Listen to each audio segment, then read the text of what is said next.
mais na kolobe te ezali na basi mususu bamiye bateke bazali basi bazali kosala boye oyebi na bandeli kaka ya Biblia nyoka sololaki na mwasi ayebisaki mwasi oyo esengelaki mwasi ayokaka nde mingi yango na biso ba femme leader tolingi totalisa mwasi ke mwasi azali moto ya biyoka yoka te mwasi bonge ayoka ya mutuya ya mabe ayoka vraiment te parce que ayebaka kobongisa moment nyonso tant tolobaka à parité et l'obité que au commis mobali et le tant tout la parité ça dit que la considération bazo pesa mobali ba pesa ngo pe na mwasi donc maintenant quand il y a couple tout ça un domaine moussous et puis tant tout le cause femme par rapport à leader c'est-à-dire que autour moi leader toi ce sont la femme c'est-à-dire moi soit ebi ko mener moi soit ebi ko guider moi soit ebi ko influencer ce que ba caractère on memi on a kati ya couple na yo o memi on pembe nya molongo li na yo o ko mener ndakuno na kimia cause les conseils de ka te que so vendre na bureau ou bien aux député ou bien aux maman ministre non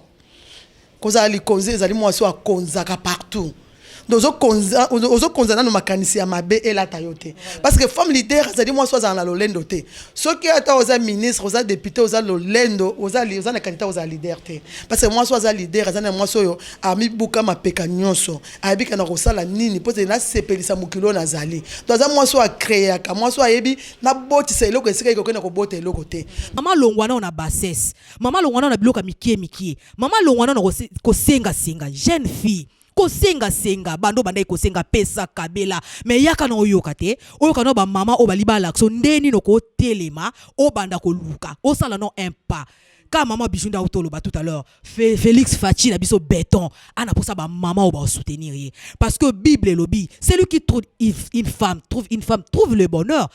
Rabab c'était une femme leader talana nous prostituer moko zaï quelque part batu baye ko espionner mboka hein il a gardé bango à protéger bango à cause de son silence libota mobimba ya arabe ezala qui épargné aussi sous Déborah moi c'est Azaï qui juge Mouné na mboka ce sont des femmes qu'on a citées dans la Bible des femmes qui étaient leaders de Bazé et Bélé, Bazé Esther, dont mon leadership est bandé depuis des années avant Jésus-Christ. Ils ont continué Tilelo, alors ils ont occasion à l'onction de leadership et coulé jour.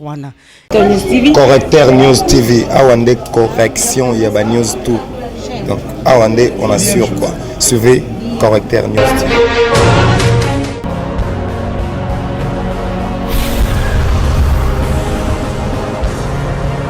S'abonner massivement tu as vu Correcteur News avec Yemoko Krachou. Merci beaucoup, merci vraiment beaucoup. Bienvenue à Tribune de Femmes émission na bina monene to le belaka bongo maeta la kabasi Rachou la caramel un bipo na bino. Tous en gata tribune ya ba femme, tu bipo na bino ba femme leader. Pourquoi tu bengi ba femme leader parce que le tous en a thème ya ba femme leader. To ko lobela maenini moi c'est Sengelia Sala, moi c'est Sengelia Sala. Et puis moi c'est Sengelia Sala ni pour maintenant il va comme le femme leader. Pourquoi moi si abengami femme leader? Nini ko sala que moi ça la femme leader. Pour ceux qui azali pe leader a ko sala nini na ki leadership dai. Na boende na bipo na bino ba femme ya bingambe ya mboka na biso, ba femme ya mayele to bengi basi ya mayele ya motu ezali bongo mama bijubi pe boye bien déjà mais na ko tika na bango bango moko ba s'annoncer ba la kisana bino ba iboko landa bazali ba femme leader na nini mbote moi ça maïle bijou bimpe merci sur caméra micro merci beaucoup la Carmel ndenge bato afiki ici ba benga kayo voilà moi c'est madame bijou bimpe mingi ba benga ngai journaliste international. Pourquoi international? Parce que tokenda partout dans le monde entier toza wana pona kosepesa bato nyonso bato ba yebinga ba émission na les kaka partout na mi beng femme leader parce que nazali konzi.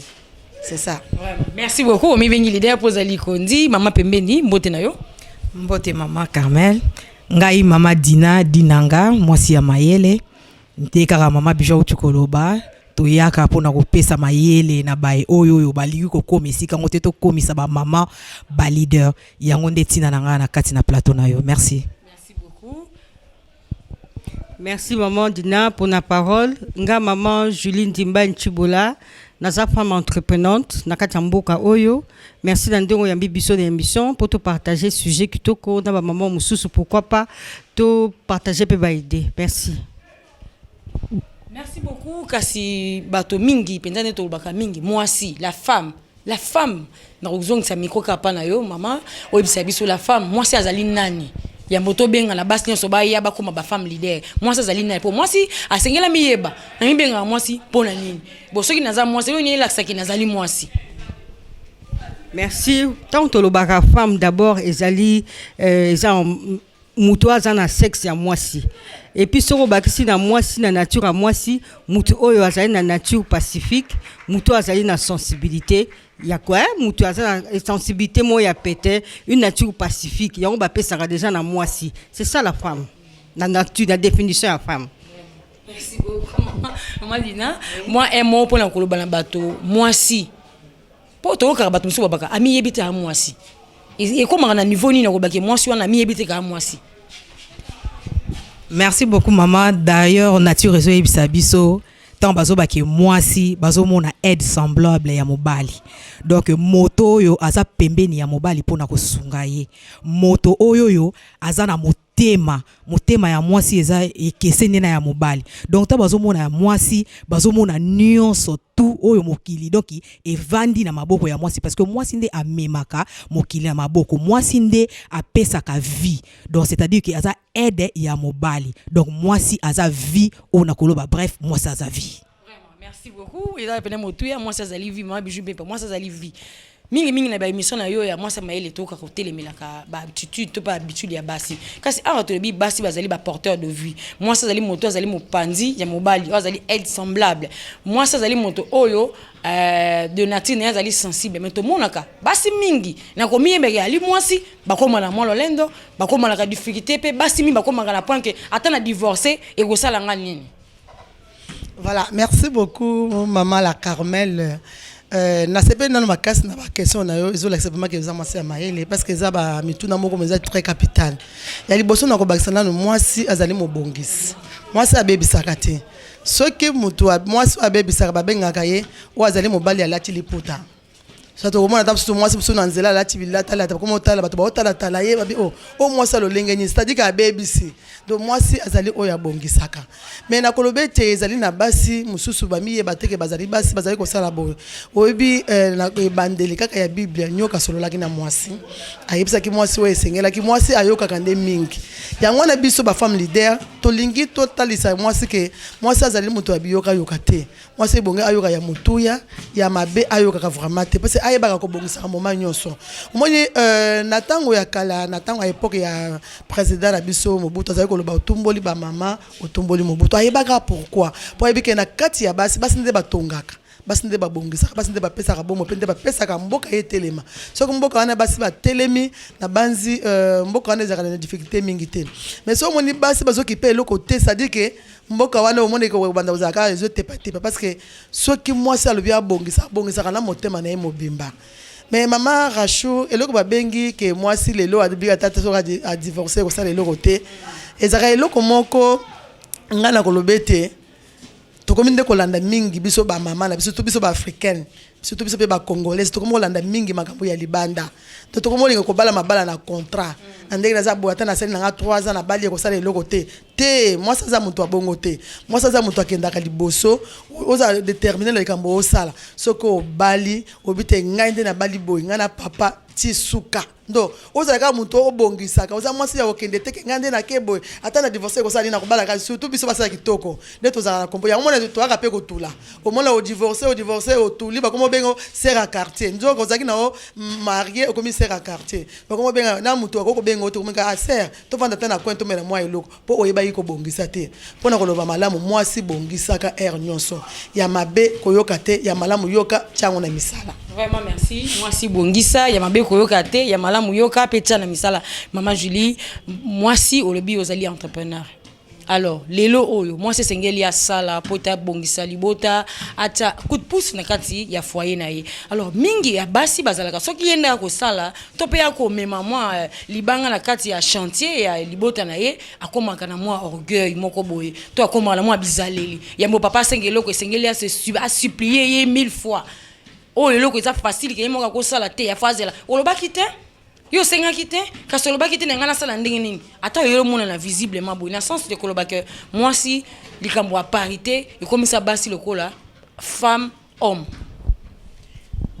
Bon eloko esala biso basi c'est la confusion tant olobaka à parité Et l'obité que au commis mobali et le temps tout la parité, ça dit que la considération par exemple sa mobali ba pesa ngo pe na mwasi. Donc maintenant quand il y a couple tout ça un domaine moussous. Et puis tant tout le ba cause femme par rapport na leader, c'est-à-dire que autour moi leader toi ce sont la femme, c'est-à-dire moi soit ebi ko mener, moi soit ebi ko guider, moi soit ebi ko influencer. Ce que ba caractère on memi on a quand il y a couple na yo. O memi on peut mena molongo li na yo. Oko mene ndaku no na kimia, oko influencer foyer no na kimia, pe ko guider on na kimia, mobali reste à sa place d'homme. Parce que eza bongo. Moi quand yanda ku mobali yenda sa chef ya bala. Moi ça za lokola premier ministre, ou za na gouvernement ne zandaku. C'est-à-dire que moi ça zo diriger ndaku na ye, mais qui chapeaute le tout c'est le président qui est le mari. Donc c'est-à-dire que moi si aza toujours na se ya mobali mais na kati ya soumission, ça veut dire que à l'écoute de son mari et pour la gloire de son mari. Mais moi si on comme na niveau de ngozolo bana que mais soit comme ça là akomota la mobali dans haut, wana za souk moi ça comme na bizaleli ya mabe. Bizaleli ya mabe. Pour ce qu'on zo sala et l'obité que mobile a commis na scénario. Et ça lui opportunité yo ozui. Donc l'obité opportunité on est comme appel na mobile. Donc eux alors ozo sala, aux appels na mobile, eux alors ozo gagner belé. L'homme reste homme pesa et place na ya mobile.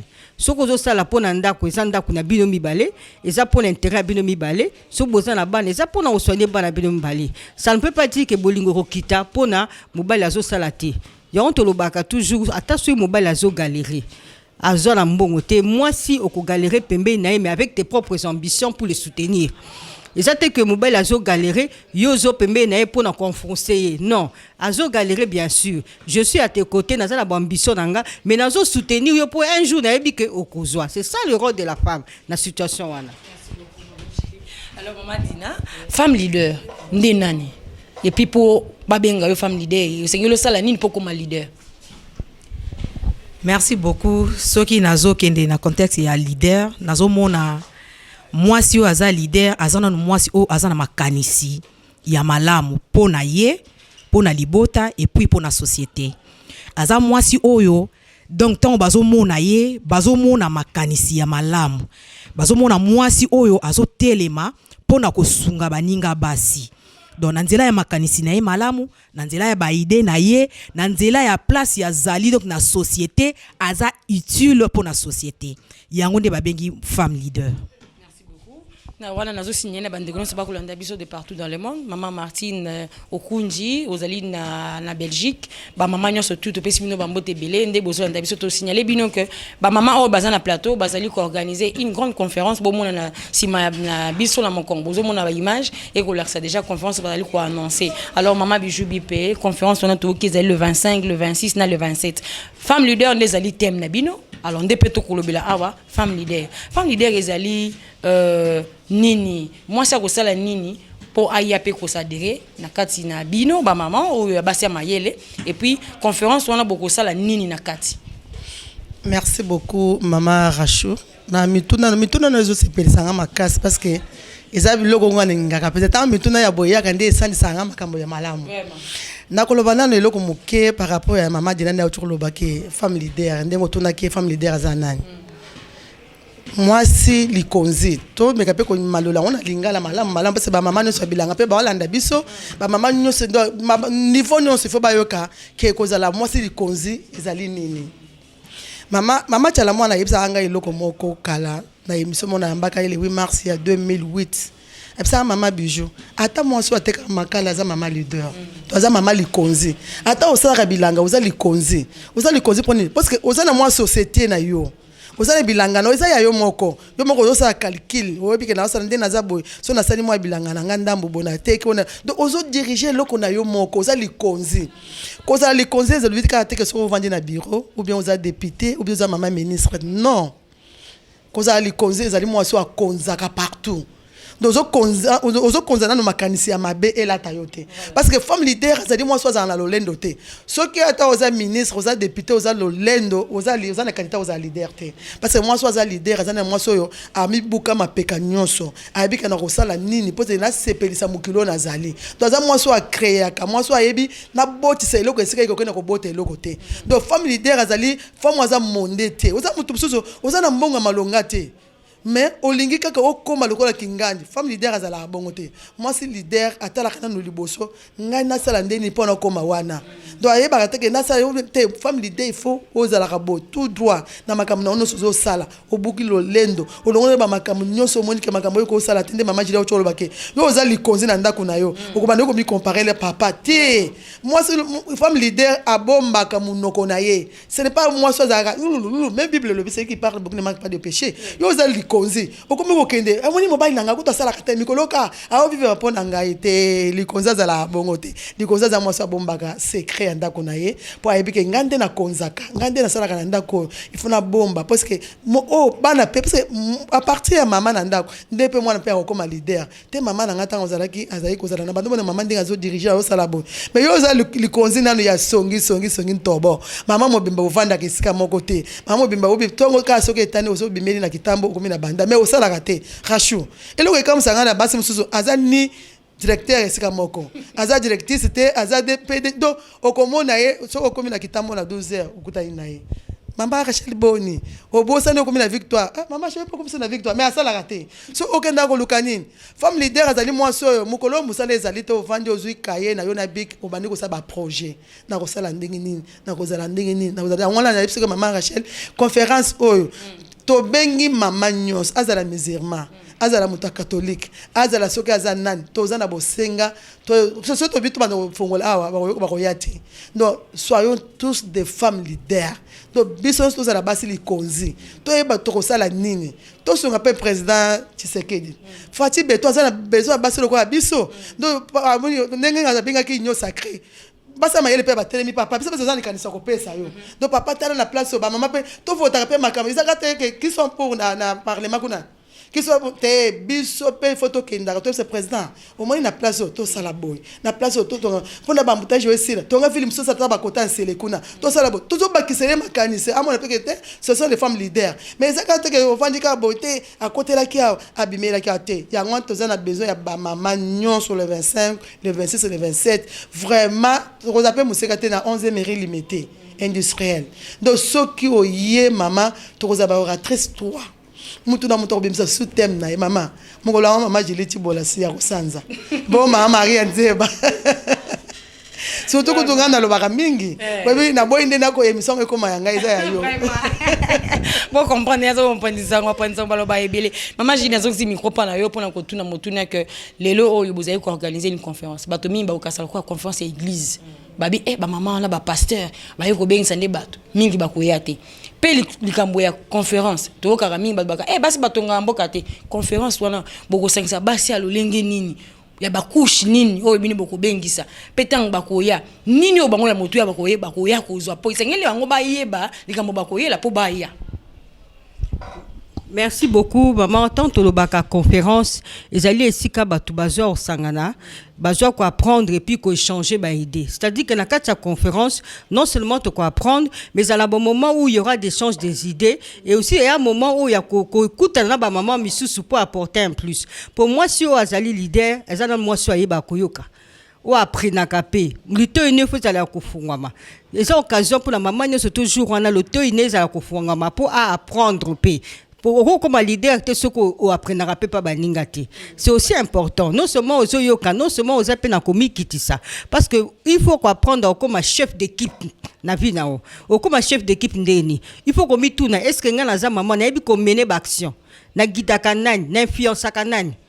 Pour apprendre tout ça, il faut qu'il y ait une conférence. Aux autres, mais oui, au guida nani, on fiança nani, dans la côté de mal, bakoza modèle nai. Nous tout est, nous sommes bien une femme de leader. Qu'on confonde, même si c'est pas manipulatrice, bah qu'on manipule, bah bien ami leader. Non, et ça occasion, maman surtout ayam koloana à apprendre. Aux leader, oui, mais est-ce que dans le on tu es leader? Dans ton lit conjugal, on tu es leader. O menaka libala no ndeni li conjugal no mema ngondeni sexualité no mema ngondeni muzo lo balidé mais mutusu azali conscient ndakunao yo zaka étiquette tout ça il faut venir na conférence on va apprendre tout ça leadership ezali momo ko anglais et lobby mener Ezo mené makambo ebele nanda kuna yo na entrepreneuriat na vie normale na foyer. Donc il faut moi si to lobi soyons toutes des femmes leaders. Soyons wana ezali impératif. C'est-à-dire que c'est une obligation. Il y a moi si azala leader. Ezali obligation, ezali devoir na biso le lendemain na mboka oyo. Pour na moi si même na économie. Pourquoi pas les lendemain ba tant que basi nde ba osala biloko ba diriger économie na mboka oyo. Pour nza ma pesa na biso basi ba tout apesi mobilité. Apesa biso nature moko pacifique, nature moko malambe, il y a bienveillance. Oh apesi na mibalité, ça veut dire que à travers conférence oyo biso ba maman nyos tout okolamuka parce que biso be to apprendre. Plus ozo loba au même moment yo peut ozo teyama to apprendre pe na ba échange d'idées et kozala sur place de maman nyos to kozala ya jour wana akozala béni pourquoi pas aux femmes chrétiennes aux musulmanes aux soki nani mutu nyos to azali appelé puisque même dans la Bible il y a eu des femmes leaders tous en arabe. Rahab c'était une femme leader. Talana nous prostituer moko azali quelque part. Batu baye ko espionner mboka, hein? Il a gardé bango, a protégé bango à cause de son silence. Libota mobimba ya Rahab.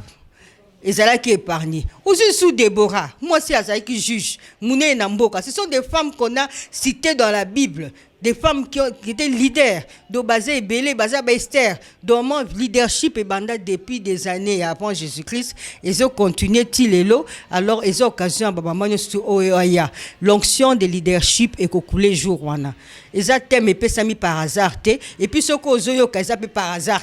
Ça veut dire que quelque part il y a ta part ces jours-là, et après ça tu reformes un peu bisognos. Voilà, merci.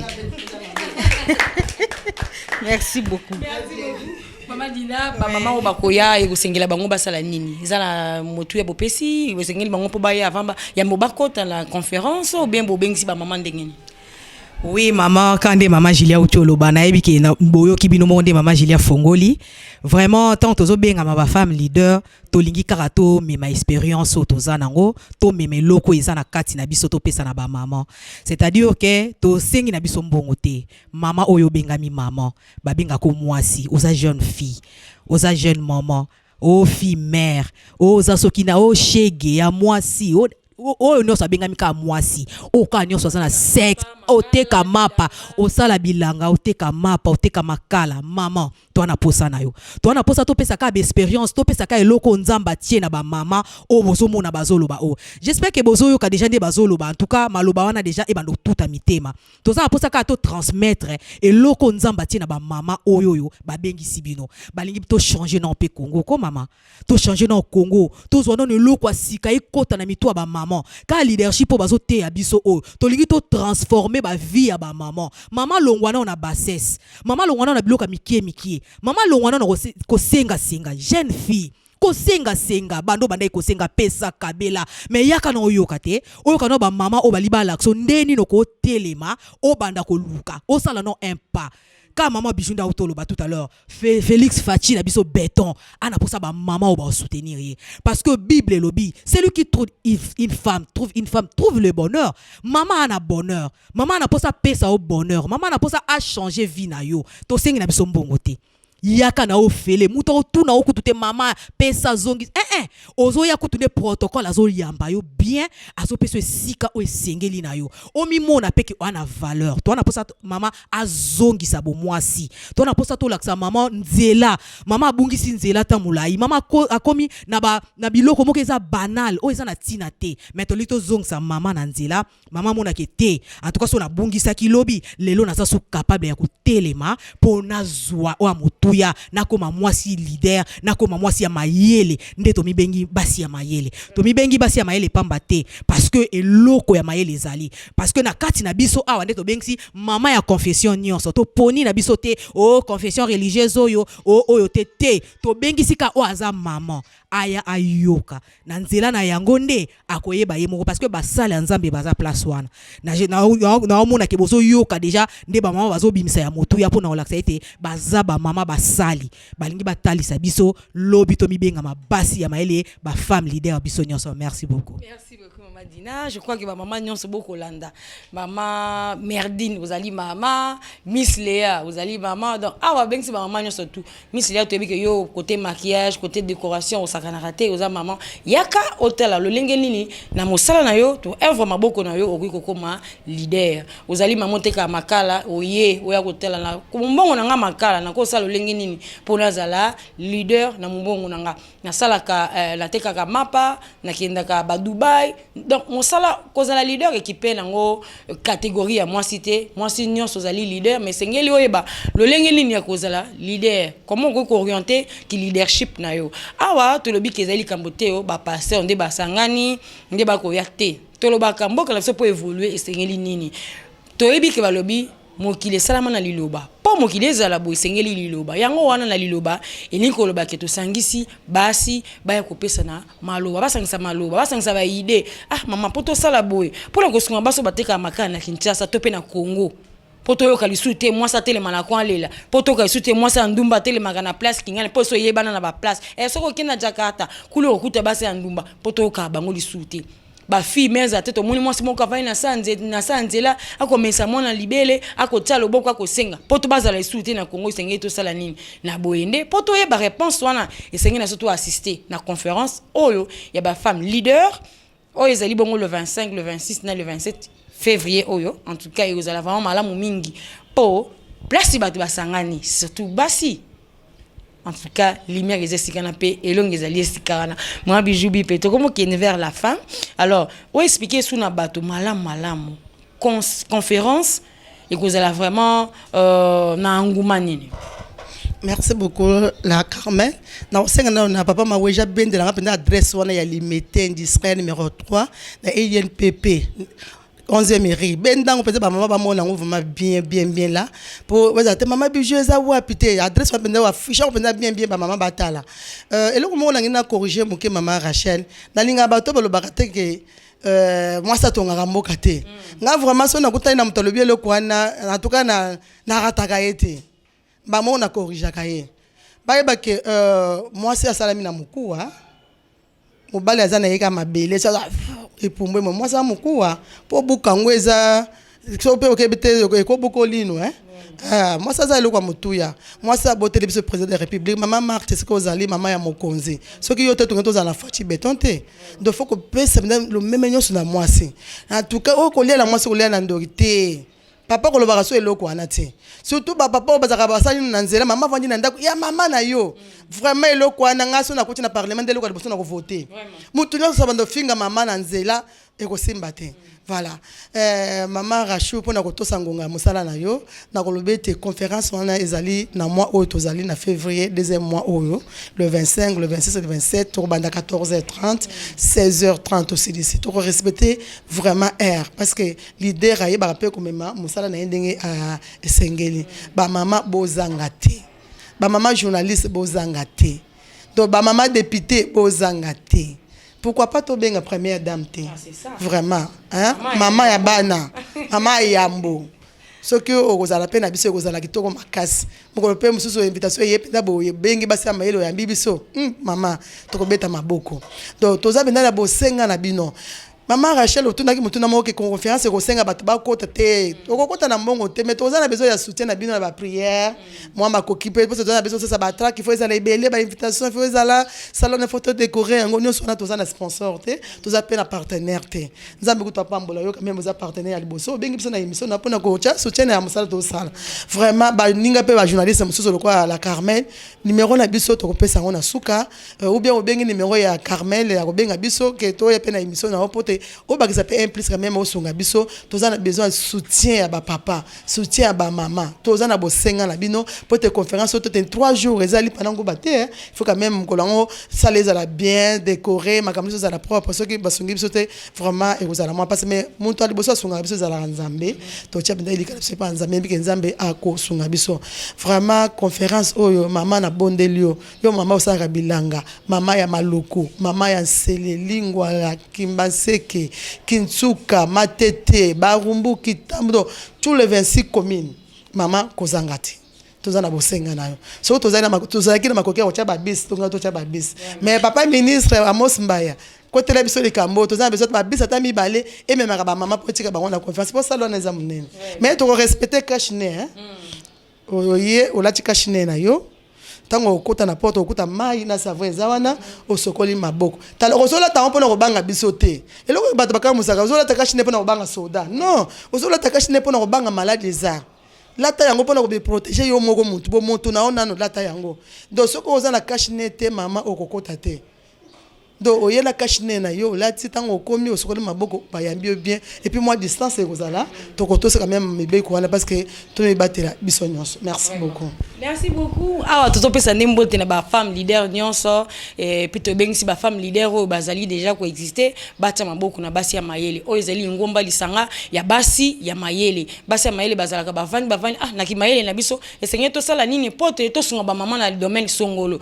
nde momoli ba mama basi ya mayele batelemi po basunga basi bakoma ba leader na misala nyonso basala ka wezo okipe nango classe to pe couche ya ba mama te donc basi nyonso to esengeli bazala ba leader poto tonga mboka na biso Congo mama Henriette Wambo esiko ozali femme leader o soutenir ba basi ya mayele mama Mimi Wombo o soutenir ba mama Denise Nyakeru o soutenir basi ya mayele mama na biso Martine Okunji na Belgique o sunga ba mama Angèle ma vie mas na Newcastle o sunga ba mama boza vraiment ebele ba papa pe to bo sanité parce que totambola ka na bino elongo bo sunga ba mama o bazali ko sala bongo conférence na bango ezali pour le kosunga basi lelo yo totika sonyo to kaka lelo basi babata soni basi batunga mboka te po ezala lisute esengela ba mama oyo ba conscientiser basi nyonso pour tozala même morale.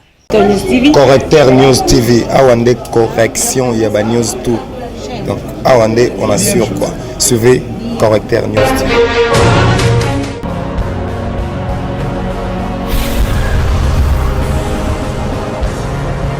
S'abonner massivement. Tu as vu Correcteur News avec Yemoko Rachou.